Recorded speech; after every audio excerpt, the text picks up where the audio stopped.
It was August 12th, 2025, and Guan Jing was exhausted but happy. She'd just done something about only 900 people in human history had ever accomplished. She'd climbed to the top of K2 and lived to tell about it. But as she walked down the safe zone in the darkness, thinking of a warm meal and a warm bed, she had no idea that something was tumbling towards her.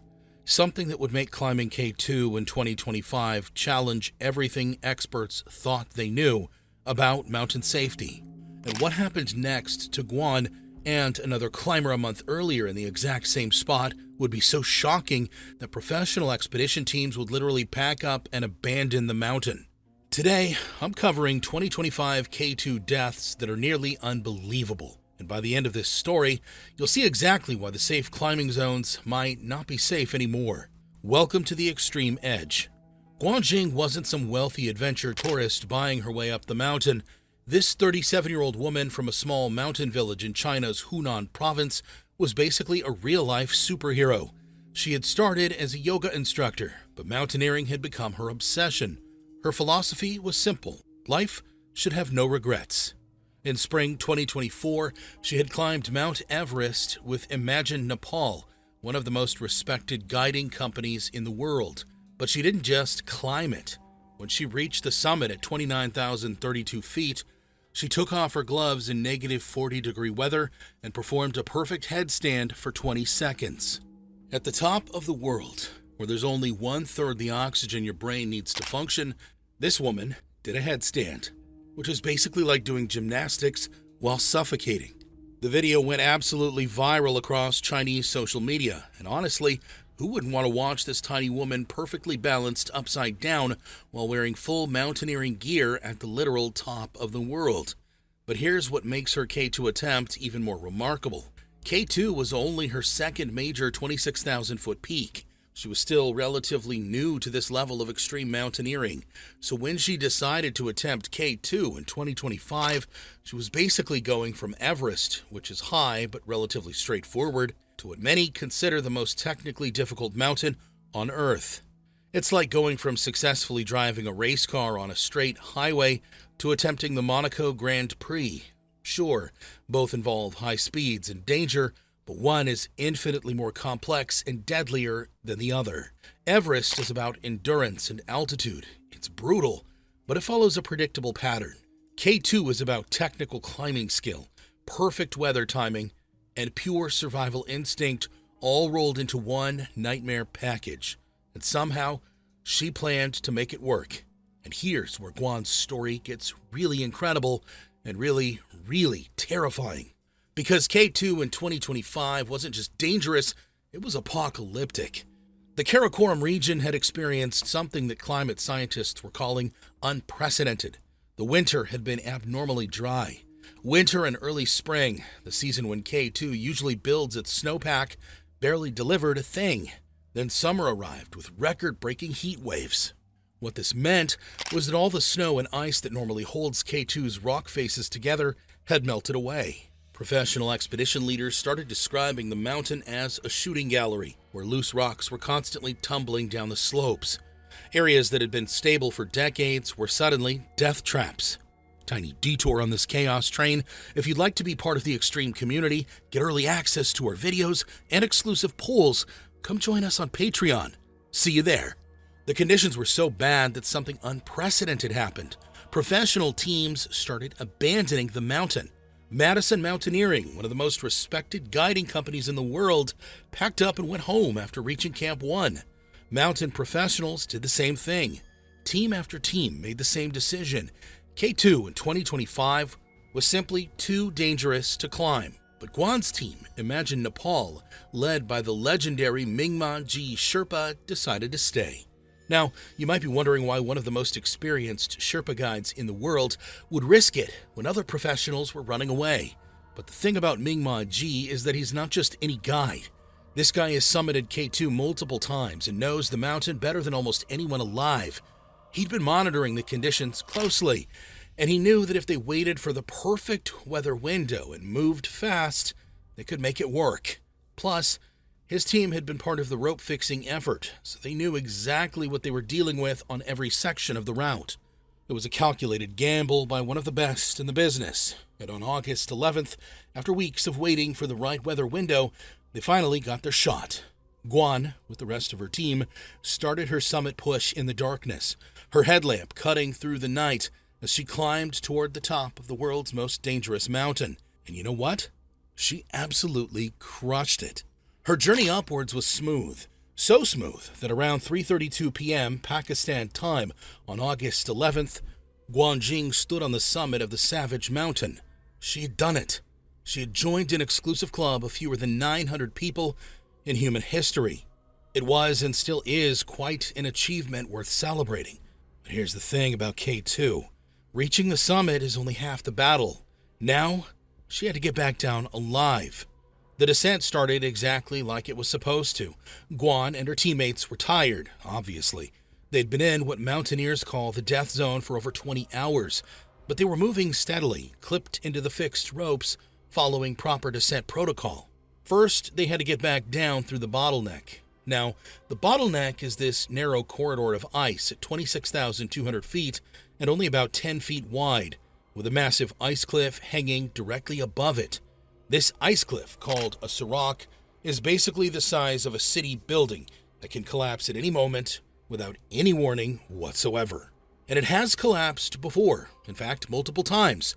In August 2008, 11 climbers died on K2 when a serac in the Bottleneck suddenly broke free without warning, sweeping away all the fixed ropes and trapping climbers in the death zone overnight in minus 40-degree temperatures. They had to choose between waiting for a rescue that might never come or trying to descend thousands of feet of technical terrain in complete darkness without any ropes to guide them. Most of them froze to death before morning. But somehow, Guan made it through, one careful, deliberate step at a time, testing each foothold, double-checking each clip into the fixed line. She descended through what many experienced climbers consider the most consistently dangerous 300 feet on the entire planet.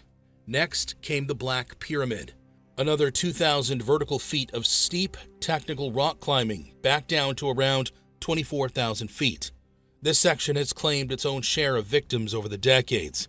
Climbers have fallen here when pure exhaustion caused them to make simple, stupid mistakes they wouldn't normally make, like missing an obvious handhold, clipping into the wrong anchor point, or just losing their balance on terrain they could have climbed easily at sea level. Every single handhold had to be perfect, every movement calculated, because one slip, one moment of inattention, one cramp in your leg or fumble with your gear means you're tumbling thousands and thousands of feet straight down the mountain face with absolutely nothing to stop your fall. But Guan moved methodically, like the professional she was, testing each hold, staying clipped in at all times, following the fixed ropes that had saved countless lives over the years and failed to save so many others. Then, finally, she was out of K2's legendary death zone entirely. Below 26,000 feet, her body could finally start to function to something resembling normal again. Her brain could think clearly for the first time in almost a full day.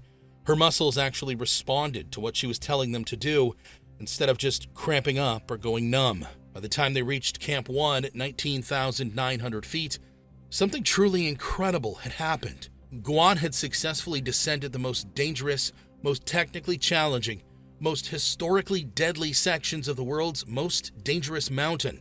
She had survived the Bottleneck, where 11 people died in a single day. She had navigated the Black Pyramid and had made it through the death zone safely. This is where climbers traditionally breathe a massive sigh of relief, where they start thinking about survival instead of just the next handhold. It's where teams often joke about being back in the land of the living. After all, the worst dangers are supposed to be behind them.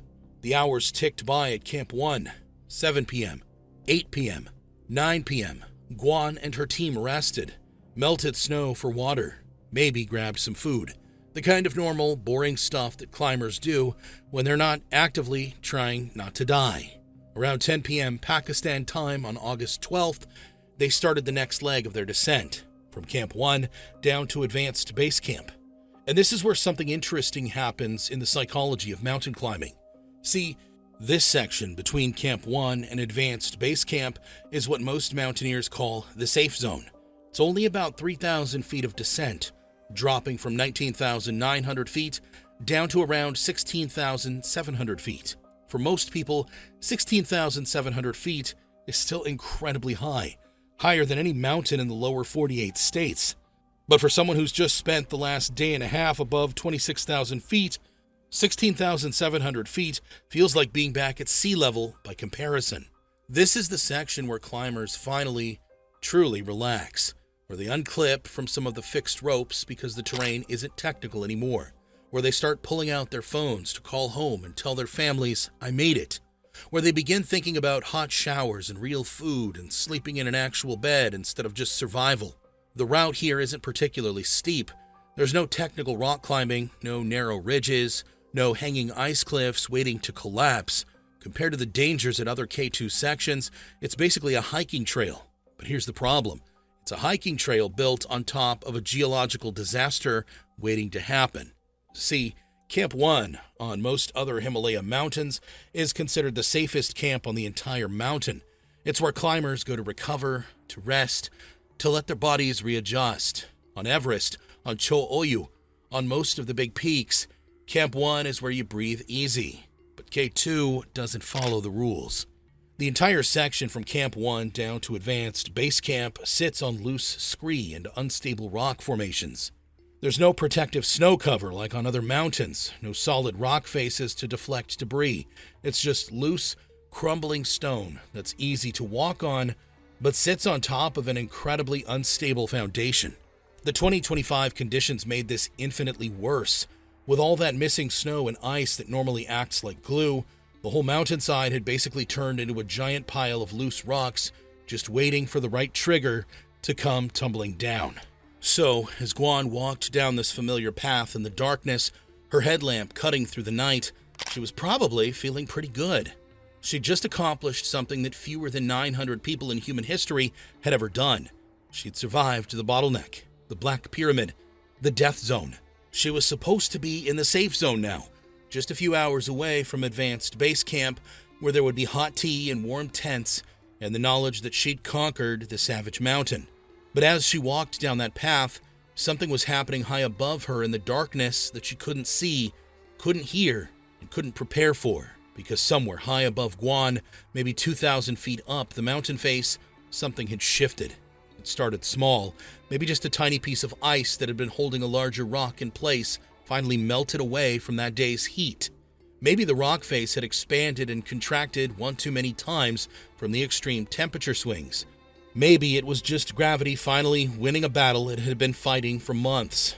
Whatever the cause, a piece of stone, dark, jagged, roughly the size of a bowling ball, broke free from the mountain. At first, it just sat there for a moment, balanced on the edge of a small ledge. Then it rolled forward slightly and began to fall. The first few feet were almost gentle. The rock bounced softly off a small outcropping, spun in the air for a second, and then hit the slope again. But with each bounce, each impact with the mountain face, it picked up speed. And with each additional foot it fell, the laws of physics took over completely. 10 feet down the mountain, it was moving fast enough to shatter into pieces when it hit a larger boulder. 50 feet down, it was moving fast enough to sound like a gunshot when it struck solid rock. 100 feet down the mountain face, that bowling ball-sized piece of stone was now traveling faster than a car on the highway, and it was heading directly towards the route that every single climber uses to descend from Camp 1 to Advanced Base Camp, right towards Guan. Meanwhile, about 1,500 feet below, Guan was having what was probably one of the best moments of her entire life after summiting K2. She was moving at a steady pace down the familiar trail, her headlamp beam dancing across the loose rocks and scree ahead of her. Her breathing was finally normal again. Well, as normal as it gets at 17,000 feet. Her legs felt strong. Her mind was clear. For the first time in over 30 hours, she wasn't actively worried about dying. Behind her, she could probably hear the quiet conversations of her teammates, maybe the soft clinking of carabiners and gear as they moved down the same route. Ahead of her, the lights of Advanced Base Camp were still hidden around a bend in the trail, but she knew they were there. Hot tea, warm sleeping bags, the celebration that comes with surviving one of the most dangerous mountains on Earth. Maybe she heard sharp cracks echoing through the darkness as the rock broke free from the mountain face high above. Or maybe the sound got lost in the wind and the normal noises of the mountain at night. Either way, there was nothing she could have done about what happened next. Because as Guan took another step on the trail, a sudden crack tore through the night. Before anyone could shout or move, a rock came out of the dark and slammed into her at 150 miles per hour. And that was it. The impact crushed her skull instantly. According to the Alpine Club of Pakistan, she died from severe head trauma caused by the falling rock. There was no chance of survival. No moment of pain. No time to understand what was happening. 1 second she was walking and thinking about her future. The next second, she was gone. I can only imagine what flashed through her mind in that split second of contact, or if anything did at all. Maybe she saw a flash of movement in her peripheral vision. Maybe she had just enough time to think, what was that? Before everything went black. Or maybe it happened so fast that her brain never even registered what was happening. Recovery efforts for her body took days. The weather was too unstable for helicopters to safely reach the accident site, and a ground team had to be sent up on foot. One of the rescuers was even injured during the recovery operation and had to be evacuated himself. Just like that, a woman who had conquered Everest, who had become internet famous for doing a headstand at 29,000 feet, who had successfully summited one of the world's most dangerous mountains, was killed by a random rock in the place where she was supposed to be safe. But here's what makes this whole thing absolutely insane. Guan wasn't the first person this happened to. 1 month earlier, a Pakistani porter named Iftikhar Hussain had walked down this exact same path, and what happened to him should have been impossible. Now, you need to understand something about Pakistani high-altitude porters. These aren't just guys carrying loads for wealthy foreigners. They're the backbone of every major expedition. They know these peaks better than anyone because they grew up in their shadows. Their fathers climbed them, and their grandfathers before them. When a Pakistani porter dies on his home mountain, it's not just a tragedy for his family, it's a warning to the world. Iftikhar Hussain was 34 years old, from Sadpara village in Skardu. This village sits literally in the shadow of K2. He'd grown up looking at this mountain every single day of his life. He'd been working as a high-altitude porter for years, supporting expeditions on K2, Broad Peak, and the other giants of the Karakoram. He wasn't some inexperienced newcomer. He was exactly the kind of local expert that makes high-altitude expeditions possible. On July 19th, 2025, Hussain was part of a 4-member team working for Mountain Professionals, one of the most respected guiding services in the world. They were doing routine work, carrying supplies between camps, maintaining equipment, the kind of unglamorous but essential tasks that keep expeditions running. And just like Guan would a month later, he was descending from Camp 1 toward Advanced Base Camp, the exact same route, the exact same safe zone where climbers let their guard down. At around 12:30 p.m. that Friday afternoon, Hussain and his team were moving through what climbers call the shooting gallery, that same section between Camp 1 and Advanced Base Camp where loose rocks regularly fall down the mountainside. But here's the thing. This section isn't supposed to have major avalanche danger. It's dangerous from rockfall, sure, but massive avalanches? That's not supposed to happen here. But on July 19th, 2025, without any warning, about 1,000 feet above, the unthinkable happened. A massive slab of ice and snow broke free from the mountain face in a place where avalanches don't usually occur. As the avalanche roared down the mountainside, it picked up rocks, ice chunks, debris. Anything in its path became part of an increasingly deadly torrent. Thousands of pounds of frozen material rushing down the slope at incredible speed, all headed straight for Hussain and his 3 teammates. Meanwhile, Hussain was working alongside Dawa Finjo Sherpa and Dawa Geljan Sherpa from Nepal, plus another Pakistani porter named Niaz Ali. They were probably just having a normal conversation, maybe talking about the weather or their families back home, when they heard it. That low, rumbling sound that every mountain climber fears. The sound of the mountain coming apart above them. There was no time to think. When an unexpected avalanche hits you that high up, there's usually no time to plan. They had maybe 10 seconds to react. 10 seconds to try to get out of the way of thousands of tons of snow, ice, and rock barreling down toward them. Dawa Finjo Sherpa got caught in the slide and was severely injured, but somehow survived. Dawa Geljan Sherpa and Niaz Ali were swept up too, but managed to escape with minor injuries. But Iftikhar, the local expert, took the full force of the avalanche, and sadly, he did not survive. The rescue team dispatched from base camp found him buried under tons of snow and debris. They dug frantically, knowing that every second counted, but it was already too late. The mountain had claimed one of its own. What followed was a desperate evacuation that shows just how remote and dangerous this terrain really is. Dawa Finjo Sherpa, badly injured but alive, had to be helicoptered to Skardu Hospital. The weather was so bad that it took multiple attempts before a Pakistani army helicopter could even reach them. Meanwhile, Hussein's body was recovered and brought down to base camp, then flown back to his family in Satpara village for burial. His death left behind a wife and children who depended on his income from high-altitude work. Here's what these deaths reveal about what's happening to our planet's most extreme environments. K2 has always been deadly, long before these cases. The Savage Mountain was already the most dangerous mountain on Earth. Everest might be higher, but K2 has always been meaner. Sharper slopes, fiercer storms, fewer rescue options. For decades, 1 in every 4 climbers who reached the summit never came back down. But now, it's becoming something even more terrifying.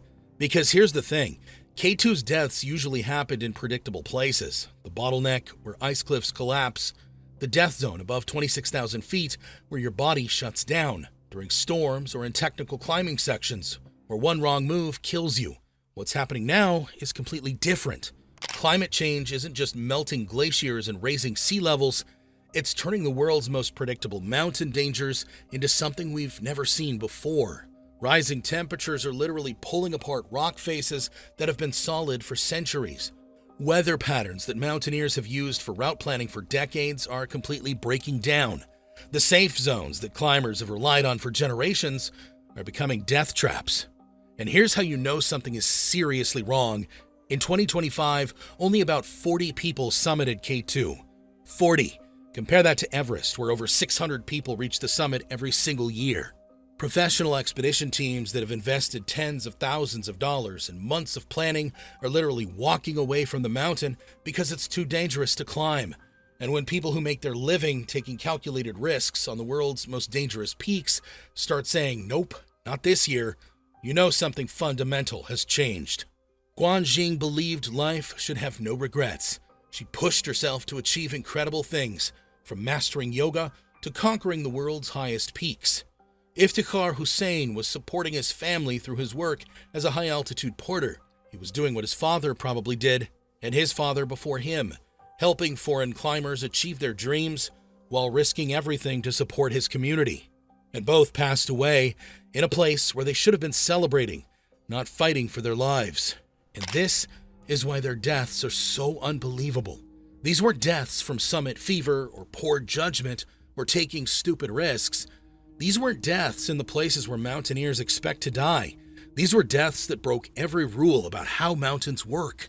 So what happens next? Do climbers stop climbing K2? Do they accept that some mountains are becoming too dangerous, even for the world's best climbers? Do we acknowledge that climate change is making our most challenging peaks impossible?